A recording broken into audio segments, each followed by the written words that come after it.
we are here to not only have technical issues, but also to talk Dungeons and Dragons. And we are doing a witchy one-shot on Wednesday with Kari. And Kari, I believe Morgan helped you create your character last night. Is that right? Actually, Serena helped me. Oh, no way. Yeah, Serena helped me, and then Morgan helped me just choose a couple spells. Okay. So can you tell us a little bit about your character? Well, first I'll explain to chat before you do that what's going on here. So, we are playing in an all-ladies one-shot on Wednesday that I am dungeon mastering. Very excited about it. And it's a pre-written one-shot, but we're of course gonna homebrew some stuff. And it's an investigation one-shot, so it's gonna be mostly roleplay, but I won't say there won't be any fighting because that wouldn't really be true. And we have as guests, we have the lovely Kari who's here, and Katie Michaels from the Dungeon Run, and then we have Sage Ryan, Lindsay Reckis from Reckless Comedy, where I mostly stream, and Kate Osborne, also known as Katie Osaurus. She's on a ton of stuff. And I think that's it, right? I think that's everybody. Yeah. Everybody's in the one shot. So who's your character? My character is this. Just kidding. Wait, okay. So right before we went on stream, Kari said that she found those in her closet. Okay, yeah. I have different sizes, and I just told Jess, I was like, is it weird that I found this box and I want to just give this box of baby faces to you, these plastered baby faces? And the fact that that checks out says a lot. Yeah, it really does. Some of them are just faces, but this one's full head. But I don't think we're asking the important question, which is why do you have that? Because somebody was giving away doll head molds. Where?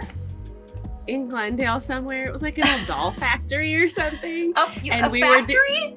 Yeah, there used to be. Well, that used to be. They're not there anymore because they gave away all their doll head molds. Anyway, so somebody had posted something saying that they were giving these away for free. So obviously, You were like, I'll find a use for them somewhere. Obviously. Treacherous Idol says, who doesn't have a box of baby faces? Am I right? It was kind of scary. It's like, what's in this box? I have concerns. But also, they'll make a great prop for Wednesday, so I wouldn't say no if you wanted to bring those in. Or they're just a great prop for any Wednesday, really. Yeah. We can fit all white baby faces in any story. Well, what does this say about you guys? Because I definitely was like, oh, Tad, my husband, was like, do you want to get rid of these? Should we get rid of them? And I was like, oh no, I'll just take these to Dungeon Run. They'll know what to do with them. Okay, so we were talking about your character. So tell us a little bit about who you're going to be playing on Wednesday. All right. My character's name is Zephany. Just Zephany. Zephany. Zephany is a basic witch. Zephany is a Lightfoot halfling druid, and Ollie doesn't like it apparently. Ollie, shush. Growling. But yeah, and just like the most basic witch, like crystals and things like that, and everything is the universe talking, and that kind of a thing. So it should be pretty fun. I'm basically playing like a bunch of people I know. Yeah, I mean, people I know too. Yeah. I went to a sound bath the first time, I've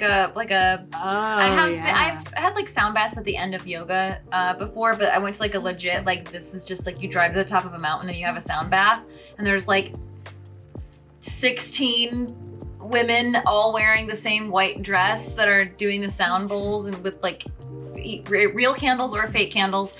And to be honest, it did feel really good. Like, I felt like refreshed afterwards. It was very soothing, and I fell asleep. But I did get cult vibes. Obviously. Did definitely get cult vibes. Got what's that? What do you call it when it's like you'd feel like it's like pretentious, but also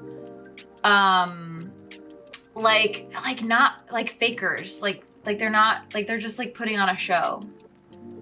So they didn't feel like fake they were faking, or they did feel like they felt like they're faking. But I will say that the sound bath did work. So they weren't faking that.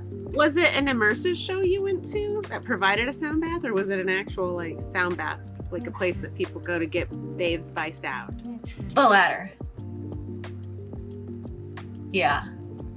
Anyway, well, so if you could incorporate that into your backstory as your D&D character, I would be very pleased as a DM. No problem. I know that the sound folks over at the studio are gonna love it. Yeah, bring your sound bowls. Yeah. Okay, so what are you excited about with this character? Oh, yeah. I'm like excited, nervous because yeah, I guess I'm mostly excited. I just think it's gonna be fun. I'm excited to play with Katie because it's been a while since playing with Katie, and I'm excited to meet some new people, and I think it'll be so fun. I also, because you guys, Jess had said, when she gave us the setup for what this was, she said it was one thing, and well, can I say what the setup is? Have you told anybody? Yeah. Like what I sent you in your email? No, yeah. No. Okay, I'm not gonna say it. That's a surprise. Never mind. The story's done. I mean, but were you gonna say what you were telling me before we started streaming? Yeah. Yeah, just that. I don't know. I can't really say that either. No, right? I think it's a spoiler. Yeah. I mean, nothing. Just kidding, guys. The one time I'm not going to be Tom Holland. What? I said the one time I'm not going to be Tom Holland. I'm usually the one who's spilling all the secrets. Tom Holland plays Spider-Man, and he like notoriously spills secrets for Marvel, and I'm always that person. Are you serious? Yeah. Oh my gosh. I don't even. His agents are probably so mad at him. But hello, Spider-Burn. Thanks for dropping by to say hi.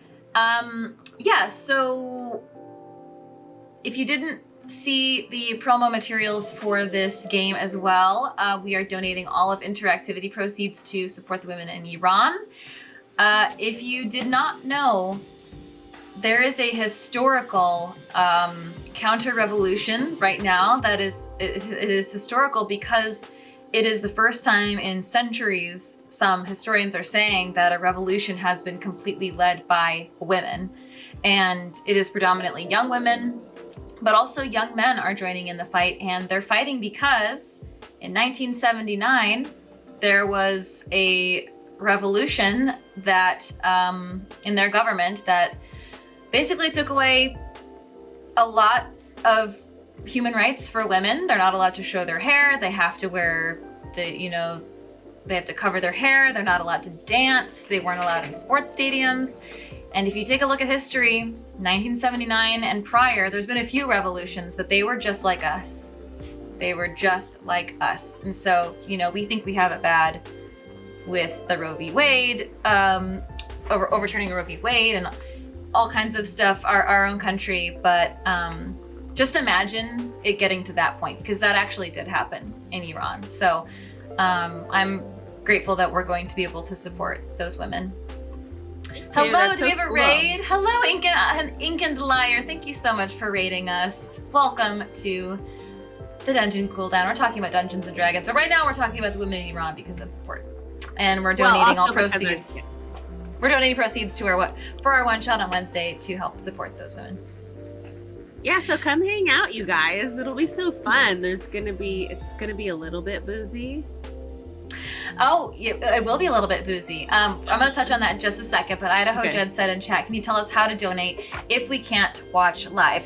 Yes. Aww. So what you could do is we're going to actually be doing new interactivity just for this one shot. So if you wanted to donate via the dungeon run and be a part of that pool of folks who are donating, you could certainly go right now, and anything that is purchased from now until the end of Wednesday will go towards that. So if you wanted to purchase an item or donate an amount, the menu is up right now. And if you want to donate outside of that, we will put a link to how to donate in the YouTube description when that goes live on Friday. Thank you for asking, Idaho Jed. Wait, so were you saying that somebody could purchase something? Is that like merch? No. Merch? So, thank you for asking, Kari. Seems like I set her up, but I didn't. You didn't. I got so many questions. Yeah.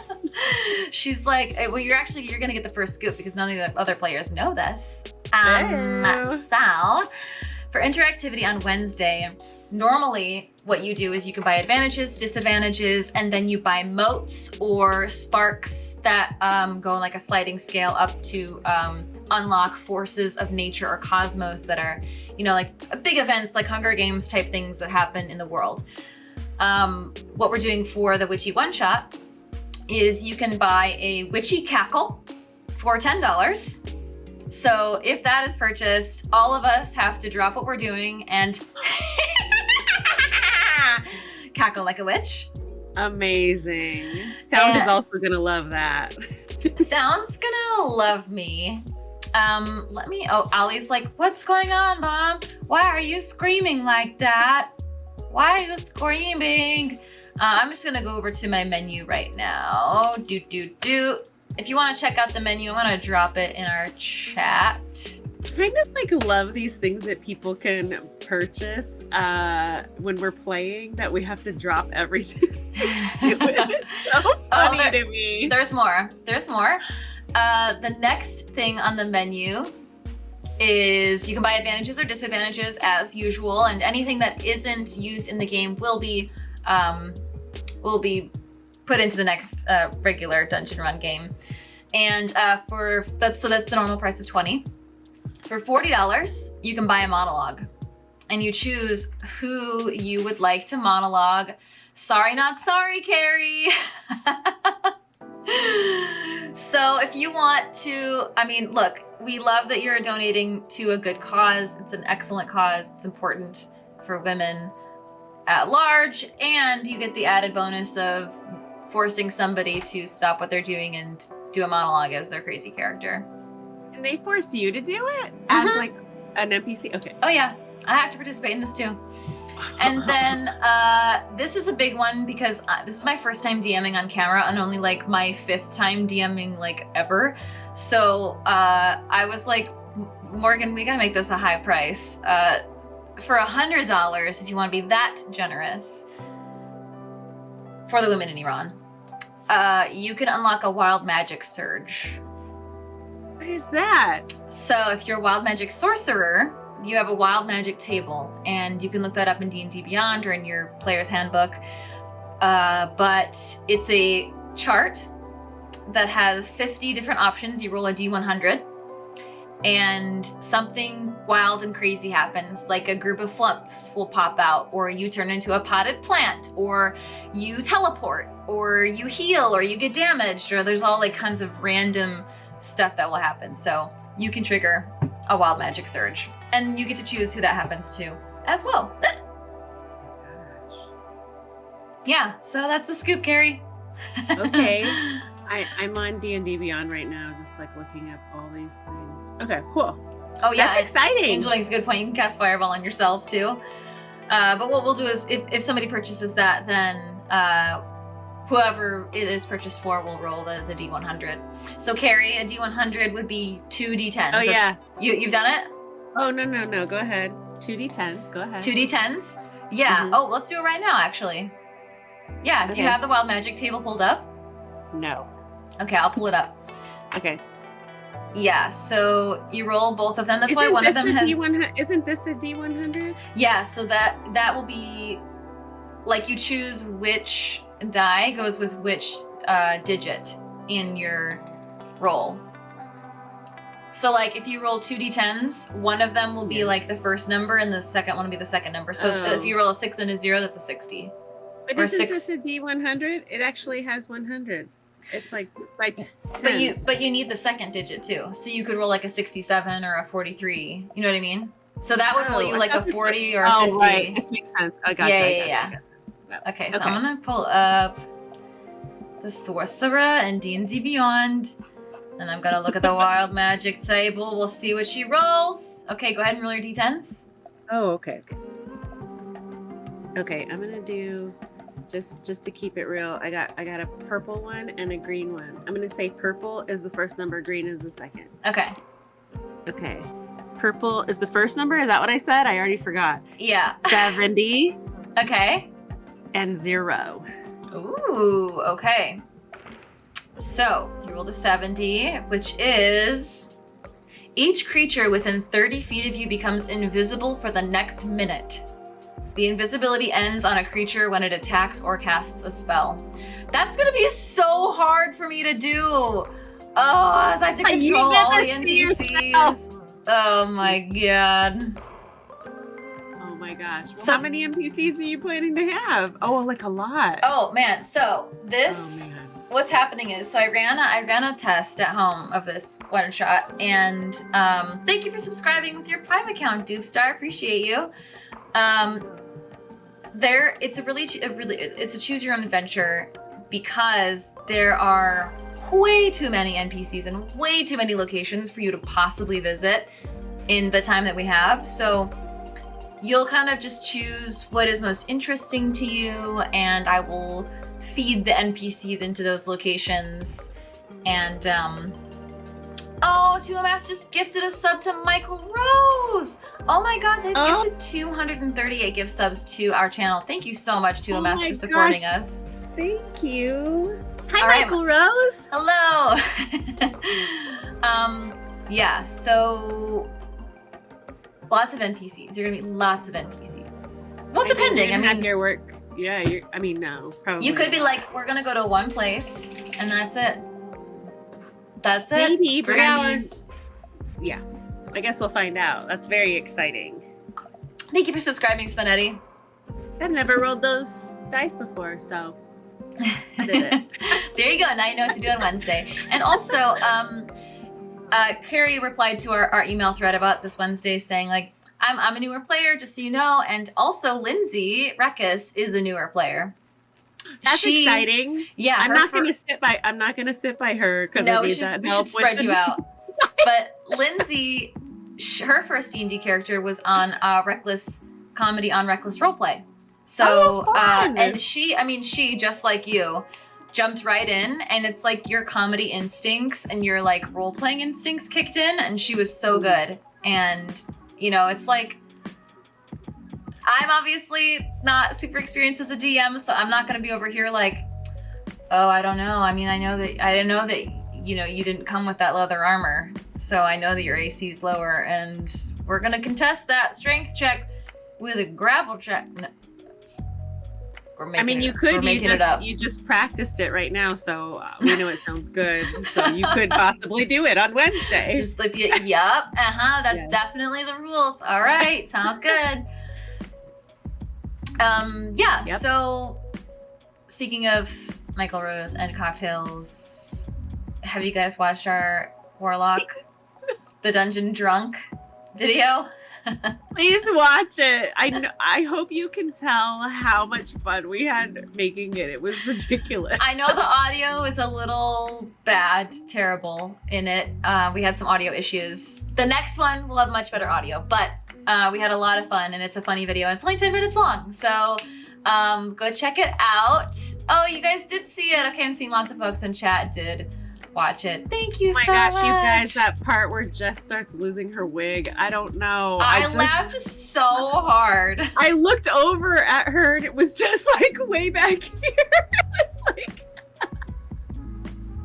I could feel it traveling up my face, but I was like, I feel like they would tell me. And then it was like, they did not tell me. Oh no. Yeah. Kari loved her tomato juice cocktail. Oh my god, pickle juice, yeah. Jules said in chat, we also need all the bloopers. You're looking at them. That is basically a blooper reel. There's no actual expertise. There were some other ones. Yeah, there's zero expertise, which, you know, is fine.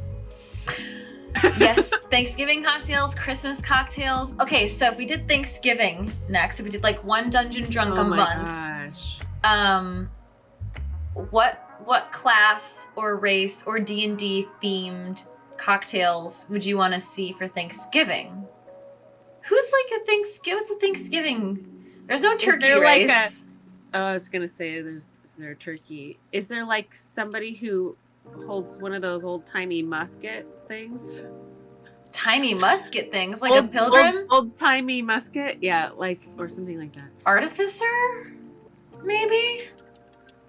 We'll have to think about that, or just make something up that's like vaguely Thanksgiving, fall related. Is there some type of a class or race that likes to go in and steal the land from another race? Are you completely? I mean, all of them can be racist. It just depends on how you play them. It just got so real. Hey. Okay, Michael's in chat. Think about it. Think about what we can do for a November D&D cocktail video. Yes, if you haven't seen it, go check it out, because the more views, the more comments, the more likes, everything that we get, the more of these we can do. We, of course, love your support here on Twitch and on Patreon, but sharing the channel on YouTube is also a way to help us grow. Didn't Jeff have a monster chicken turkey thing? Did he? I mean, I'm not the person to... Morgan, is there a Morgan in chat? What is Treasure's Idol talking about? Gunslinger. Oh yeah, Gunslinger. That's a Gunslinger cocktail. Oh, that's horrible. Why? Because, like, who are they slinging their guns at? Wait, it's just a cocktail name. Yeah. Wait, what? But, like, the implication of, like, who are you slinging your gun at? Oh, like that's a not duel? very nice. I mean, if we have two cocktails, it can be Gunslinger cocktails, and it's like a duel. It's this one against this one. And it's like, which one's best? And I'll be the taste tester. Yes, as usual. Even though you're not scared because we gave you a pickle shot? Oh boy, I was about to say no, but I know what you have to eat on Reckless Comedy, so... Oh, Treacherous Idol, I think shortly after you learned how to possess dead creatures. Yes, it was... Oh, what? It was a chicken rat? No. What was that thing? Oh my god, what was that thing? Oh man, Fahima learned how to possess dead creatures when she got taken away by the dark evil mage. And she did it, and it was scary. Was it like a mixture of an animal? You keep saying two animals together, like chicken rat. Yes, it was a mixture. So it was Island of Dr. Moreau. What is that? Island of Dr. Moreau? I don't know what that is. Oh, it's a very famous book and story, and there were movies made out of it, but it was about like, kind of like Dr. Frankenstein, but he had like an island of like all these animals. Am I right, you guys? I can't totally remember, but he would put two animals together or something, so it would be like a chicken rat. Something like that. Oh. Yeah. My control F is not working here. Here you go. Chicken. Come on. There's not a single chicken in all my notes. Here we go. Come on, chicken. Oh, there we go. Chicken rat. Bullfrog type throat, creating a piercing sound. Feathers on the rat. That is my note. A chiton, a giant chicken snake. Ooh. That's what I got. Man, my notes are making me miss Fahima and her journey. Do you think Coco and Fahima would have been friends?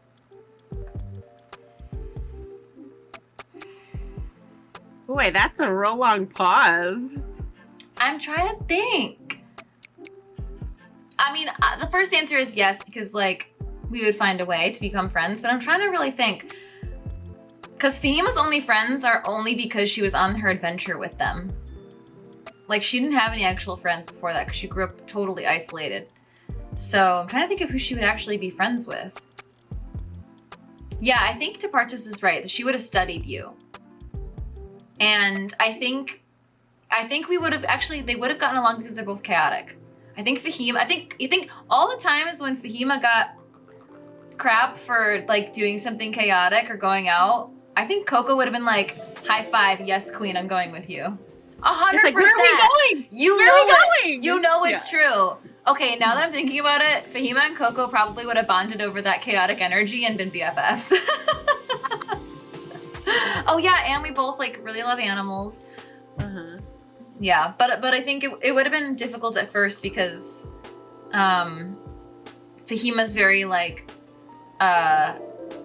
intellectual and instinctual, and so we would have had to learn about each other first, I think. Yeah. Okay. I think Coco's still trying to figure people out, to be honest. Yeah. Yeah. Now I'm wondering if Coco would have been... I wonder if she would have matched Fahima's chaotic energy, or if she would have been like... Sometimes if she would have been like, girl, you went too far. Girl, I don't know. Girl, blink, blink. Even that's too much for me. I don't know. Yeah. Okay, so I think we have some questions on the Patreon that we should get to. Ooh. So, Tapartos asks, Kari, since you're fairly new to D&D, do you have any planning for your character off screen, or do you just go in and wing it when you're live? Great question, Tapartos. That's a great question. Thank you for that question. I think that I plan a lot of things. I'll think about Coco. I have lots of things in my mind, but then when I'm there, I pretty much just blank slate it, because I'm like, it's sort of like acting. You like prepare all these things, and then you just have to be in the moment. So I just tend to just be like, okay, well, I tend to just sort of like be there in the moment too. Sometimes to my detriment. I sometimes wish I would think about these things a little bit harder or try to fold in some of the things that I thought. But yeah, does that answer? I hope that answers your question. Yeah, I think so. And I think it's probably going to change over time too, because I know for Fahima, the very beginning had a lot of planning, and then it kind of petered away because the story was very focused on elements that I felt I had very little control over, or it was more focused on other characters.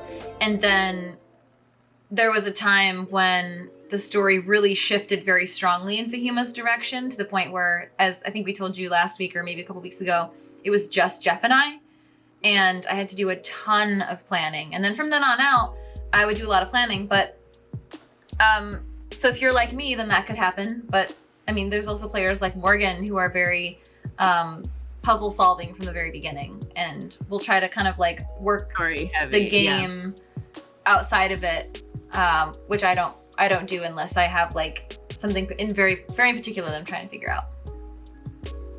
Are you trying to figure something out right now for Saint? No, because there's not enough information. All I really know is, I do have a little bit more information now that my god is possibly being taken, like being restricted from me. The hundreds of dead sparrows is very concerning to me. But yeah, I feel like there's not enough information for me to really unravel anything at this point. Infinity Hamster says Jeff nearly broke Fahima mentally in that prison from the Ashen Mage. Mm-hmm. Whoa. Wait, what did it look like what did that look like? It looked like me crying and being short of breath and not knowing what to do. Having to make really hard decisions. And then she came out of that, she came into that experience very like light and easy to take risks. And not to say she didn't take risks after she got away from the Ashen Mage, because she did, because that will be me and my playstyle always, but she did feel the weight more because she saw, for the very first time, she saw bad things happen. She'd never seen bad things happen before, really. So how much of that not knowing what to do and that type of a thing, how much of that was like Jess, and how much of that was like Jess the player as Fahima? Out of curiosity, I'm just so curious. When I was with the Ashen Mage?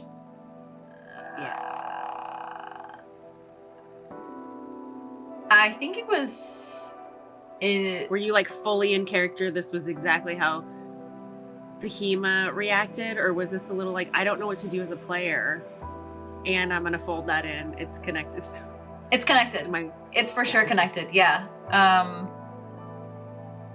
Yeah, I feel like there's sometimes in D&D we're playing at the top of our intelligence and we know more than our character, and so we're playing into like confusion and kind of like holding back. But in that case, I had no idea what was gonna happen, and so yeah, I was there every step of the way with Fahima. That's cool. Trying to figure out what's going on. Seen that. Well, it's all on YouTube. Okay, so we have another question on the Patreon. Okay. Another one from Tapartos. Jess, for your Halloween shot, what do you think is going to be more important, costumes or plan? Hey, great callback. In campaign 1, that was basically all we did. Is our plans, most importantly, were about what we were gonna wear. Your characters? Yeah. Wait, what do you mean? like whenever we had to come up with a plan, we were always like, okay, what are our fake names? What are our costumes? What are we gonna wear? 90% names, 10% costumes. Oh man, I wish we had more of that in ours. I mean, we do have a fashion like maven. I mean, in the one shot, you can definitely take on a fake name and sneak around if you want. So I think, I don't know. I mean, they're all new, like they're all one-shot characters, so I don't know that they're gonna really feel the need to put on costumes or change their names, but it is that kind of one shot. It's investigation, it's like insight checks, it's deceiving people, trying to elicit one's secrets out, investigating, so. It's quickly raising my insight. Just kidding. No. You can't, I mean, and the villagers will judge you. So, I will say my home game, it was very cool as a DM to see how my different NPCs would be persuaded by different tactics from different players. One player would flirt. One character would create a craft. Like there's all these different ways that you can connect with the different NPCs. Oh, good. This is going to be fun. And so we have one more question on the Patreon, I believe, from Tuomas. Jess, what are you most looking forward to in DMing? I am most looking forward to the power. No, I don't like the power. I don't want the power. I'm looking forward to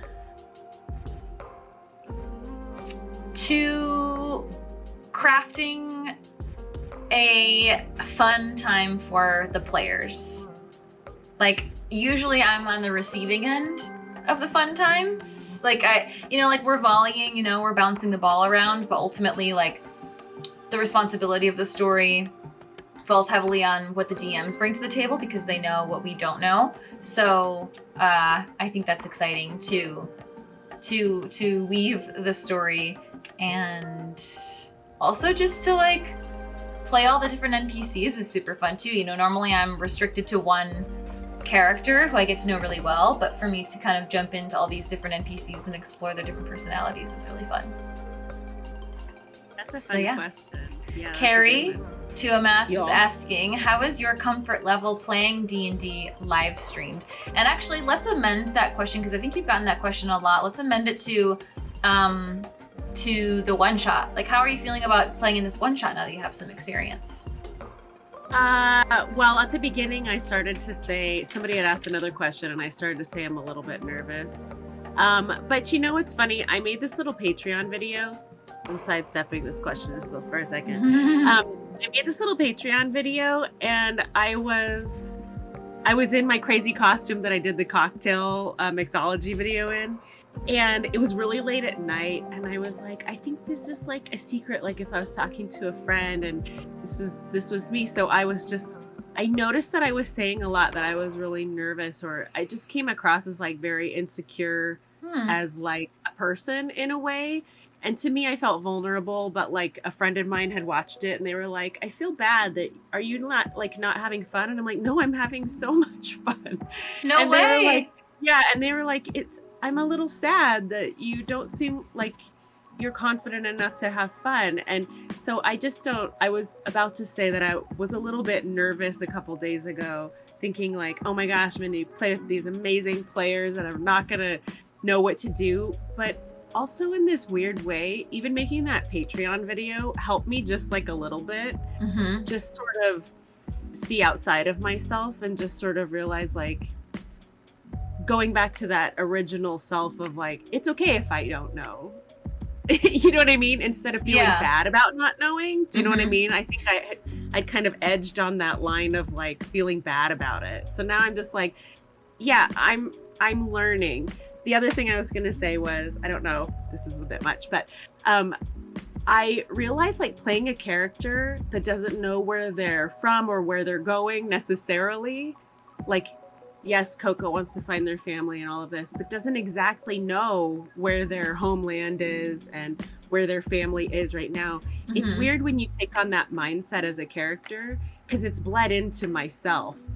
Because I'm playing somebody who doesn't know how to play the game, and I'm playing a character who doesn't know where they are or what year it is or doesn't know certain things. And so there's almost like it's difficult to learn that way because your brain is already in that I don't know anything. So it's really challenging. So I'm just trying to make some small adjustments. So long story short, I think I'm more excited to play it now because I think it's just going to be a good time. And so, you know. I always tell people when they make new characters, in fact, I made a whole YouTube video about it over on Reckless Roleplay. The more you know about your character, I know it seems like a lot to be like, who are my parents? What's my trauma? All these things that we get super into and actory about. But truly, the more you know and the more specific you are, it's the easier it is to play. It's so much easier because then you have a lane to stay in and you know how to react to certain things. Well, it's interesting because it's like I came up with all that stuff for Coco, not necessarily my Zephany yet. Although I have some ideas. But for Coco in particular, I've come up with some things and we've been in so many battles so far. And it's like, I'm realizing too, like just, I don't know if it's like this for other people who play, but like your own sort of core competency or the way that you are when people are in distress really comes out and it's coming out of me naturally. So hearing like Val be so like angry and kind of distressed, it really like kind of takes the pressure off of me in a way because I literally am, if this were like a real person, I would be like, are you okay? Like, what's going on? You know, instead of like me trying to forward my agenda to get out of, you know what I'm saying? Yeah, definitely. So yeah. Yeah, there's a separation. Yeah. But yeah, I'm mostly excited for Wednesday for the one shot. Well, it's interesting what you say about not knowing as much the backstory of your one-shot character, because that's, I mean, of course, it's a one-shot character. I mean, I just also, to keep bringing up Reckless Comedy, I just shot another YouTube video that's going to be released tomorrow, I think, or this week, where I took Lindsay through creating her character for this one-shot. Yeah, so you can watch that. I think you would like it because it's geared towards new players, because she was like, I was looking online for YouTube videos about like how to make a character for a newer player, and I just like wasn't really finding good videos on it, and so she thought that this would be a good opportunity, and me as well, to create that video. And what was I gonna say? That I say in that video, I fall into the trap where I'm like, I'm gonna make a one-shot character and she's made out of cupcakes and she farts glitter and that's all she does. That's her personality. Cause we're just having fun and whatever. But when you play the one-shot, it's a lot harder to be invested in the story when you're not super invested in your character's journey.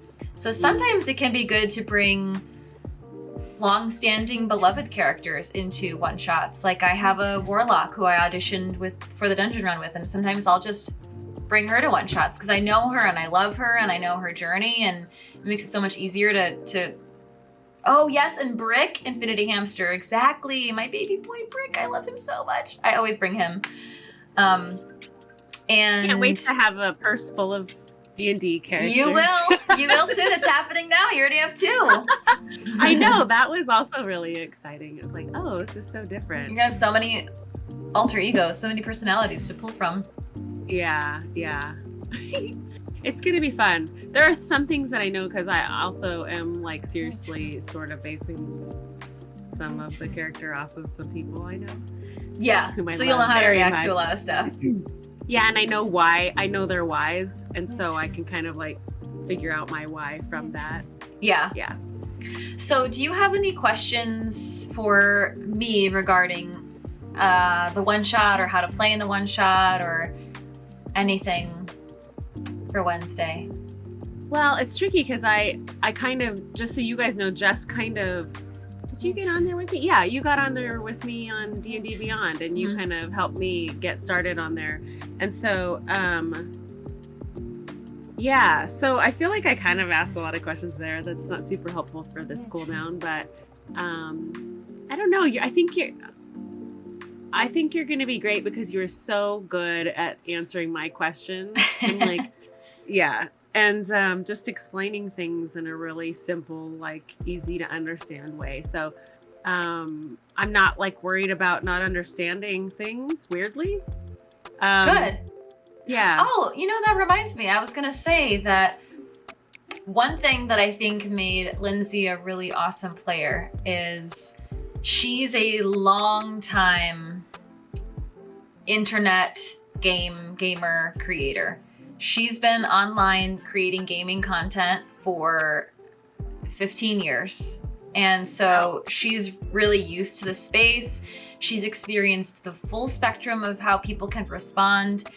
And I believe that that's like a newer thing for you, right? Is like creating gaming content online and having like people who consume it and can give you immediate feedback for that.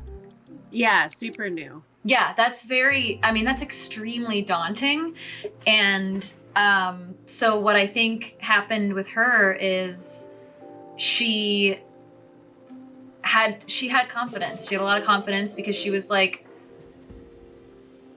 I don't need to be necessarily good at all the technical stuff as long as I'm putting on a good show.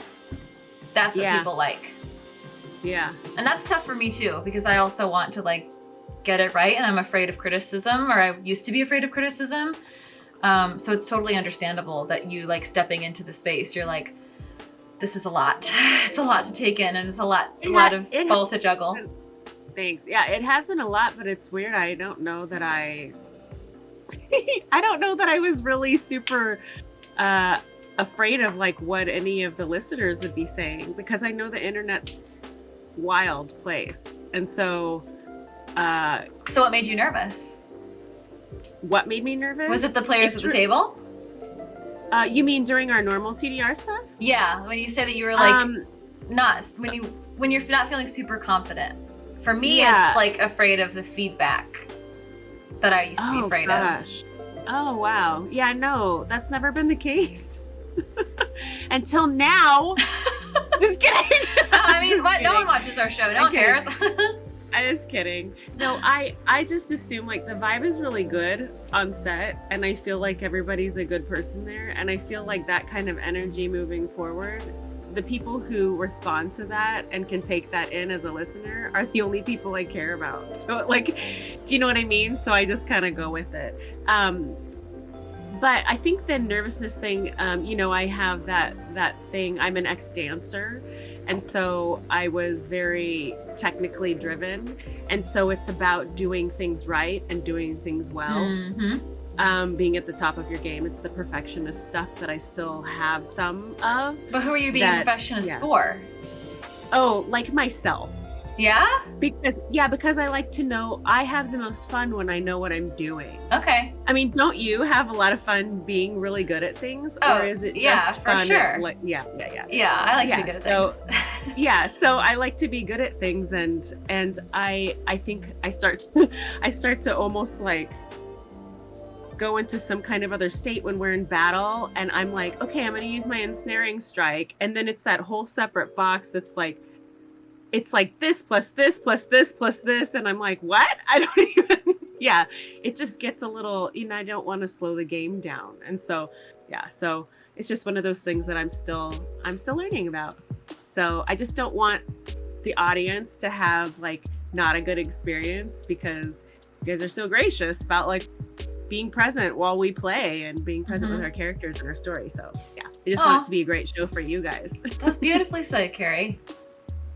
Well, do we have any questions in from our live viewers on Twitch before we sign off? We're just about at the time. We were on a little bit late today, so we can go for a little bit longer, but I have addressed all of the Patreon questions. If you want to go check out Kari's, that's her creepy doll, we might have them on stage on Wednesday. If you want to see Kari's leveling up Coco video, that's on Patreon. Mine is on Patreon as well. Looks like Morgan's is. Looks like we have a Crystal Ball Slay or TPK episode 5 that's up. I think that's it. Hopefully we'll have a couple more of those videos up before we return, because we have, after this Wednesday, we have a Halloween episode, and we are having guest Jasper Cartwright on. He's part of the Three Black Halflings, which we did a sideshow with. And we're all dressing up. They all play halflings? They all played halflings? I think so. I don't know for sure. But their show is called the Three Black Halflings. Okay. I mean, that could also mean some other things, but I just thought maybe halflings. Yeah. Anyway. Jules is requesting that you hide one of those babies on set. Done. At least one. Infinity Hamster, are you going to have a shaman class? What is a shaman class? That sounds amazing. I would assume a shaman is like a type of cleric. Huh? Oh. Right? Because it's like kind of like a religious leader. Yeah, wait, but what do they mean? Are you gonna have a class? What does that mean? Like a D&D class. Like racing class. Oh, just class. Yeah, okay. yeah, like fighter, monk, whatever. Oh. Michael Rose has a question in chat for Kari. Are there particular characteristics or traits that you don't get to play with Coco in hindsight that you might implement into this one-off? Great question, Michael.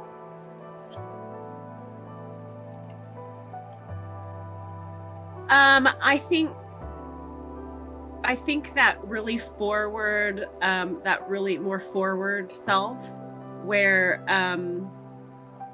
yeah, if that makes sense. Like, some Coco kind of sits back a little bit and is kind of a little like, what's going on and where am I needed, but doesn't really take charge. And I don't think that my character of Zephany is a take charge, like super pushy person, but there is that sense of like, I guess Zephany might be a little like Saint, to be honest.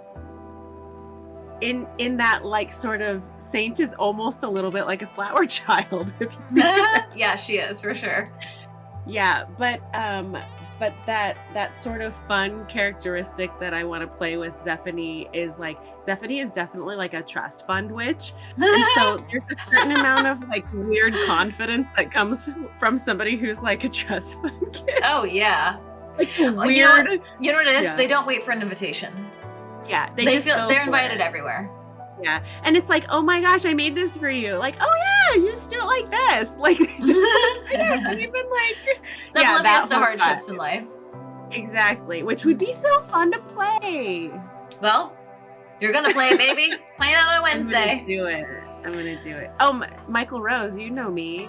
Is there any kind of trait that you've seen in me that you would like me to bring out in Zephany on Wednesday? Let me see if I can answer that question. I want to see Kari. I want to see